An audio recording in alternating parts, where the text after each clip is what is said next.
कि राशियाँ काम कैसे करती हैं। तो बीपीएचएस के अंदर हमें राशियों की दो मेजर कैटेगरीज मिलती हैं।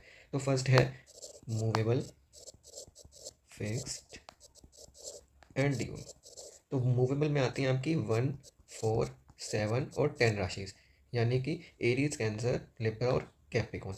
फिक्स्ड में आती हैं 2, 5, 8, 11, यानी कि टॉरस, लियो, स्कॉर्पियो और एक्वेरियस।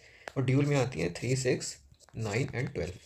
उसके बाद जो अगली कैटेगरी है वो होती है एलिमेंट्स के हिसाब से, यानी कि फायर, अर्थ, एयर, वाटर।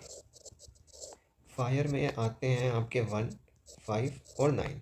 अर्थ में आते हैं 2, 6 एंड 10। एयर में आते हैं 3, 7 और 11। और वाटर में आते हैं 4, 8 और 12। ठीक है, अब ये काम कैसे करते हैं ये हम देखेंगे। सबसे पहले उनके बारे में समझते हैं। जो मूवेबल साइन है वो हमेशा मूव होते रहेंगे, हर टाइम वो मूव होते रहेंगे। जो फिक्स्ड साइन है वो फिक्स रहेंगे, और जो ड्यूल साइन है वो कभी मूव होंगे और कभी ड्यूल होंगे, यानी कभी फिक्स्ड हो जाएंगे। ठीक है, जो अगली कैटेगरी है फायर। फायर मतलब ये एक एनर्जेटिक साइन है कि एकदम फायर की तरह काम करना। उसके बाद है अर्थ। अर्थ मतलब स्टेबिलिटी, कि आपको स्टेबिलिटी किन चीज़ों से मिलेगी। एयर का मतलब होता है कम्युनिकेशन और आपकी सोशल सर्कल, आपका मिलना जुलना लोगों से, वो एयर साइंस है। और वाटर साइन है आपके इमोशंस। ठीक है, अब हम बात करते हैं कि ये काम कैसे करेंगे। ठीक है, मान लेते हैं आपका सैटर्न जो कि 9 नंबर लगन में बैठा है, तो वो कैसे काम करेगा। आपको पता है 9th जो राशि है वो ड्यूल है।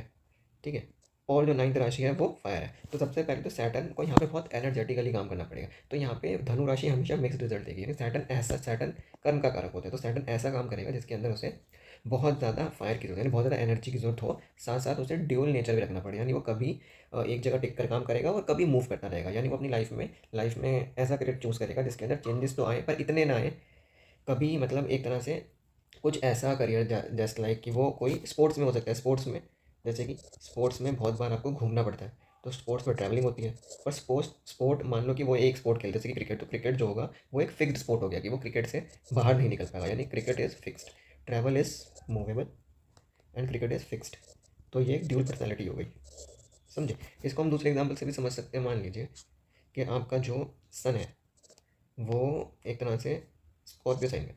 तो आपको पता है स्कॉर्पियो साइन फिक्स्ड है, और जो स्कॉर्पियो साइन है वो वाटर है। तो वाटर साइन इमोशनल होता है, यानी ऐसा काम जो इमोशनली करा जाए, और वो एक फिक्स्ड साइन भी है।